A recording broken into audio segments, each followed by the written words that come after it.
Okay, so this episode of the Red Pill Report, we're looking at, it's called Modern Women Want Traditional Men, but Hate Traditional Roles. It's a pretty provocative title, right? Oh, yeah. Definitely jumps right out at you. Straight into the heart of the modern dating debate, it seems like. Yeah, definitely. And I think this one is going to be a fascinating deep dive. This episode really gets into the weeds of what men and women expect from each other these days, especially around, like, those traditional ideas about gender roles. Yeah, they go there. No beating around the bush with these guys. No, they don't. It's like right out of the gate, they're saying modern dating is just full of double standards. Women want it all, apparently the financial stability, the strength, the chivalry, the loyalty. Basically the classic provider type. Yeah, you hear that a lot, But then, especially online in those kind of circles. yeah, and they're like, but these same women don't want to fulfill like the traditional female role. Right. So it's like this fear that things have changed so much in dating Right. that women kind of want to have their cake and eat it too. And they give examples like Yeah. how women expect men to pay for dates, be the breadwinner, Right. but then reject the idea of cooking, being a homemaker, because they see it as oppressive. Yeah, and that's where things get interesting because they try to link this double standard they see to the rise of feminism. Okay. Like they're arguing that feminism has actually created a generation of women who believe they don't need men, Oh, wow. but then are unhappy when they can't find a partner. So are they saying feminism makes women unrealistic in their expectations? Yeah, that's essentially the argument. They say this strong, independent woman ideal that feminism promotes leads women to prioritize their careers above family, Okay. which they say ultimately leads to unhappiness, feeling like something's missing. Hmm. They even cite a 2023 study by the American Psychological Association Oh, really? showing higher rates of depression in women. I mean, but there could be all sorts of reasons for that, right? Like, Of course, of course. societal pressures, work-life balance, even just biology. Yeah, we need to look into that study a lot more to understand the context, the contributing factors. Yeah. It's like they're saying women are told they can have it all, Right, but then end up feeling lost or dissatisfied. right. And they don't stop there.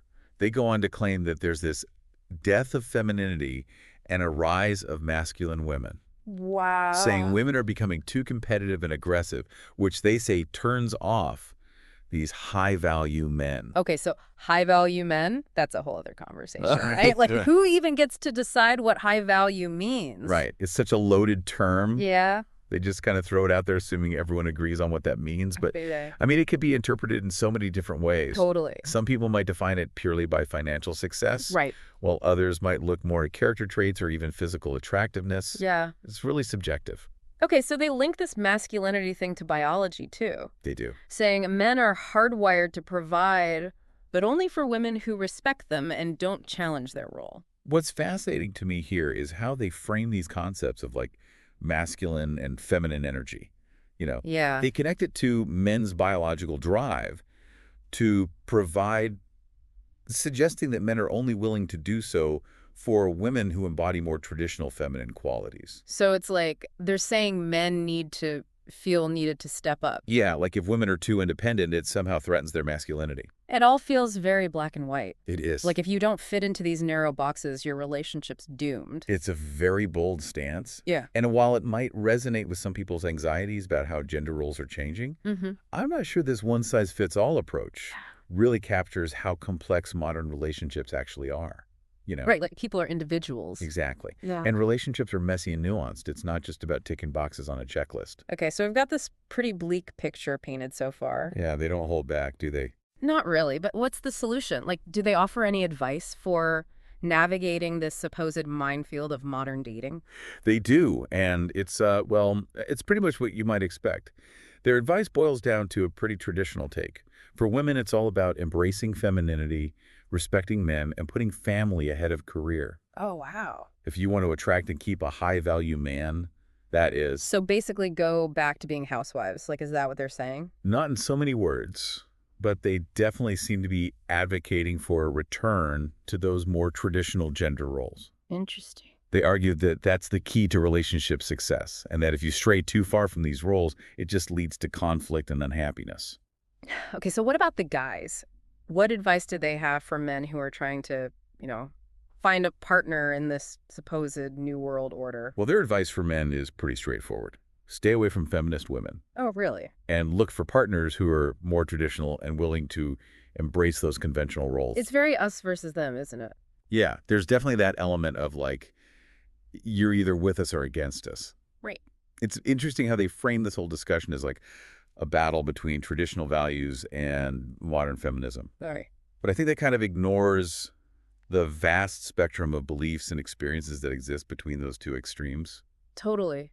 Not all men are looking for a submissive partner. Right. And not all women are rejecting traditional values. It just feels like a massive overgeneralization. Absolutely. Relationships are complex. People are individuals. Right. Reducing it all down to these rigid categories doesn't seem realistic or particularly helpful. I mean, I get it, though. Some of the points they raise, even if you don't agree with the whole premise, do kind of tap into these anxieties people have about modern dating. Oh, yeah, for sure. Like, that fear that men and women are just becoming more and more disconnected because of these shifting expectations. They're definitely tapping into some real concerns that people have. Yeah. But it's whether their solution is the right one, Right. Like, are traditional gender roles really the only answer? Or are there other ways to navigate these challenges?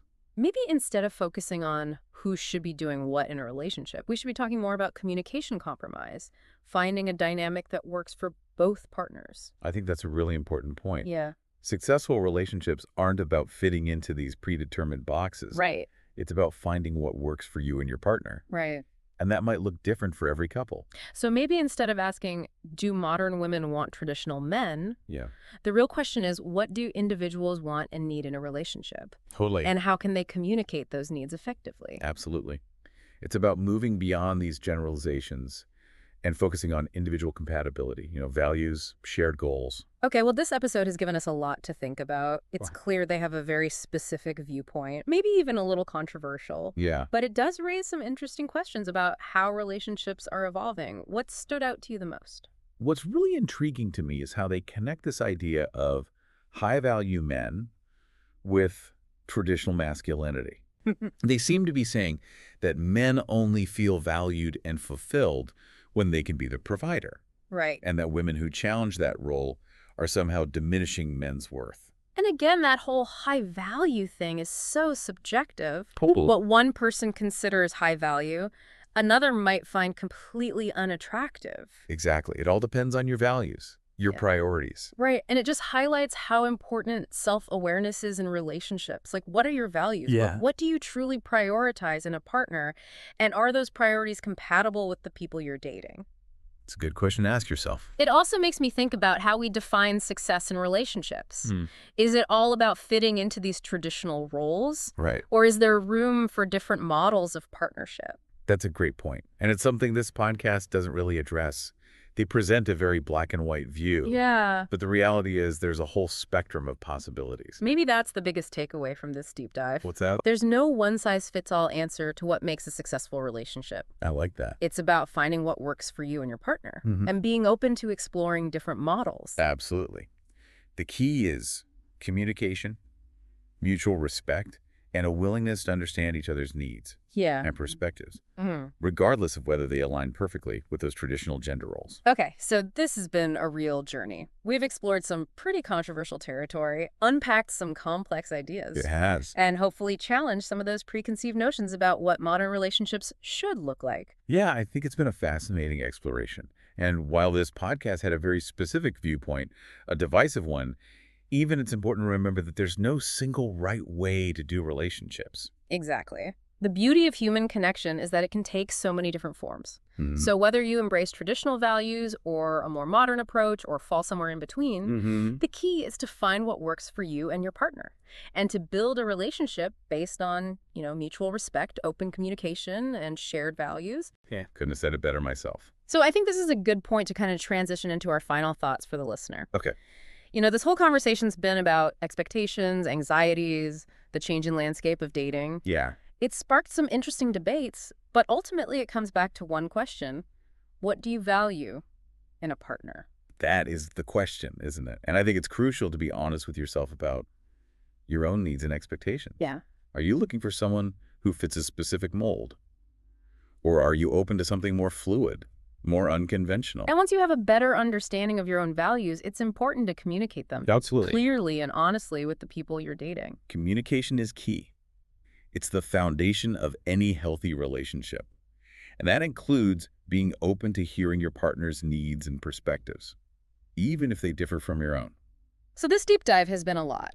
It Yeah. has explored some controversial stuff, unpacked some complex ideas, and hopefully it's challenged some of your beliefs or given you a new way of looking at relationships, Yeah, you never know what's going to resonate with people. whatever the case may be. We hope you've enjoyed this deep dive into the world of modern dating and relationships. And that it's given you some food for thought as you navigate your own journey of love and connection. It makes you think you know. Like, are they just reflecting a very specific subculture with this whole take on relationships?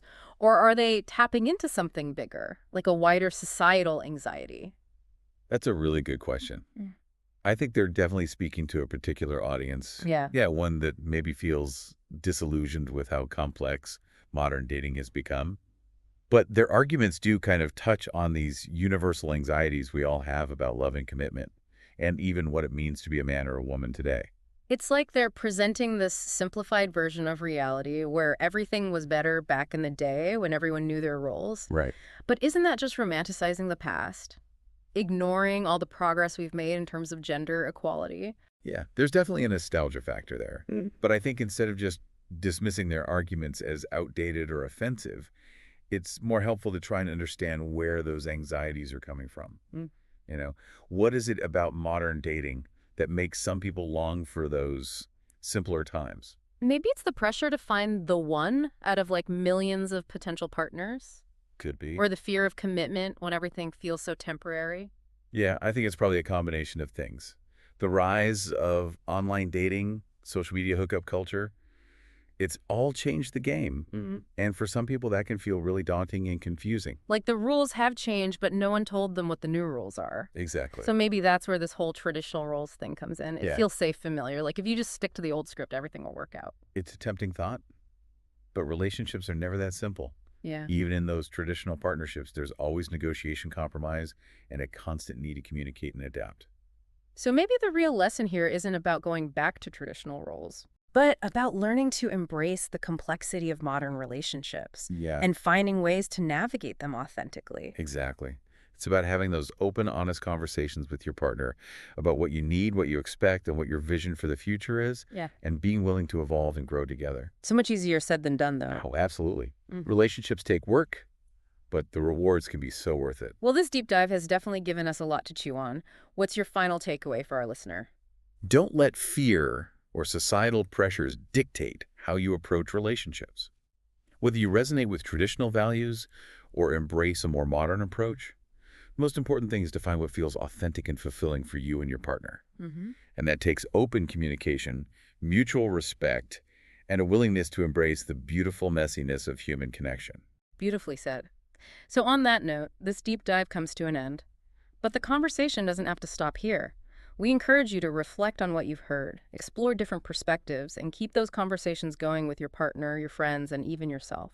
Because ultimately, relationships are a lifelong journey of learning, growing, and discovering what truly makes your heart sing. Until next time, happy exploring.